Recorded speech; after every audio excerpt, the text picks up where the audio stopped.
Bands are playing, here they come. Listen to the big bass drum. Listen to that here pool ray. This is no ordinary pool.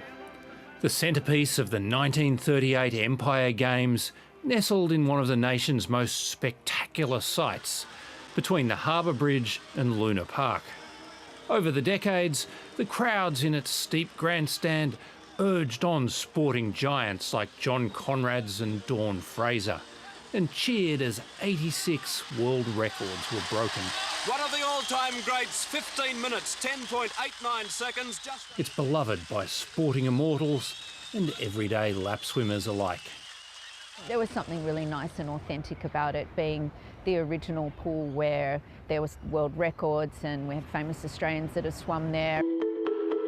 Over more than 80 years, its caretakers trod lightly. A sympathetic addition, a 25-metre pool atop the grandstand, won national awards and acclaim. It sort of reinforced the idea of gathering on the edges of Sydney Harbour and sitting in the sun and enjoying beautiful daylight and glimmering light on the pool.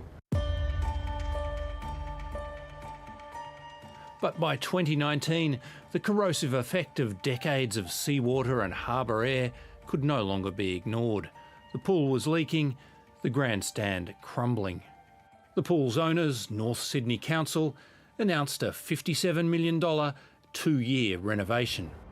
For Claire Payne and other North Sydney swimmers, that timeframe seemed too much.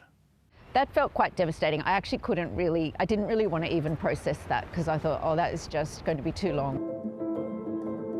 She and many others were dubious about the scope of the rebuild, which included a gym, cafe, Pilates rooms and 2 indoor pools. And I remember a lot of the swimmers that had been there sort of forever just going, oh, we just want the pool. We don't really care about the sort of bells and whistles of these other things.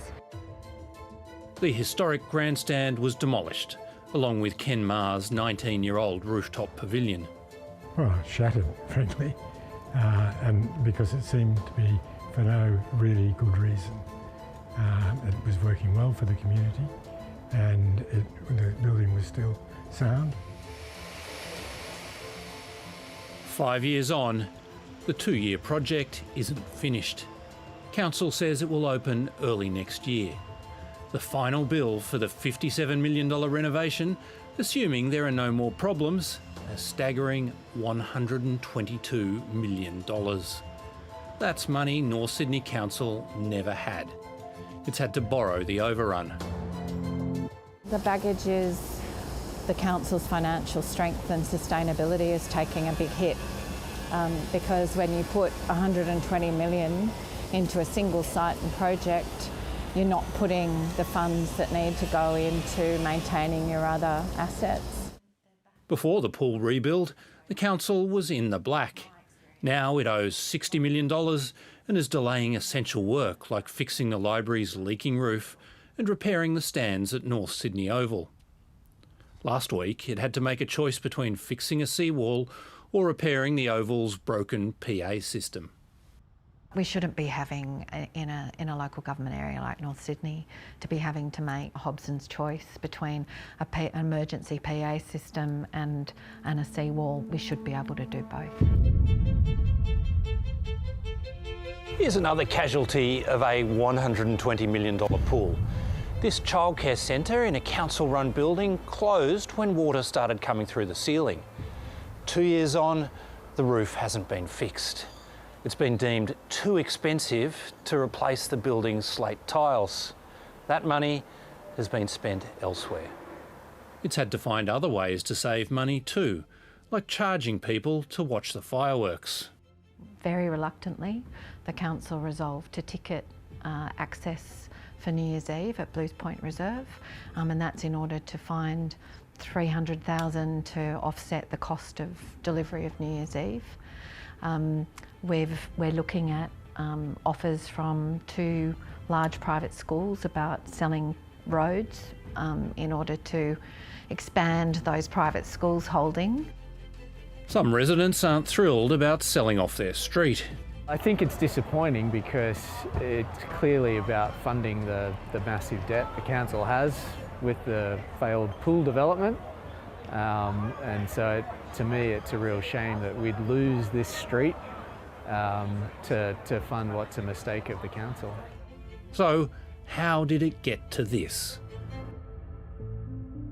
An independent review into the pool saga by accounting firm PwC identified major flaws like a hastily signed contract awarded before designs had been finalised and before the site had been fully investigated for problems like contaminated soil. The builder, Icon, claims there have been hundreds of changes to the design. Council and Icon are in court over $28 million in extra costs. Ken Ma believes the original budget was wildly optimistic. We know when you're dealing with existing buildings, and particularly heritage buildings, there's a lot that's unexpected when you pull everything apart. The project was championed by former Mayor Gilly Gibson. She retired last year. The current Mayor, Zoe Baker, always opposed it. Just one person who voted for the pool redevelopment remains on council. Jessica Keane says she approved a business case that turned out to be wildly inaccurate. There has been many issues around the pool, as you well know. Yes, I am reminded that I voted for the pool back in 2021, and I sit there and I think to myself, I voted for a $60 million pool, not 122. There is a vast difference in that budget. So in terms of what went wrong, there's been many. There's variations, there's been rain days, there's been COVID, there's many aspects that you couldn't foresee within this. As the council considers selling public buildings to pay its debts, the scattered former swimmers of North Sydney Olympic Pool hope that one day, early next year, they can come in from the cold. Doesn't necessarily get easier, I don't think, swimming in cold water. I don't think you get used to it. It's bracing, but it's invigorating. But it will definitely be nice to get a pool back, especially an indoor pool.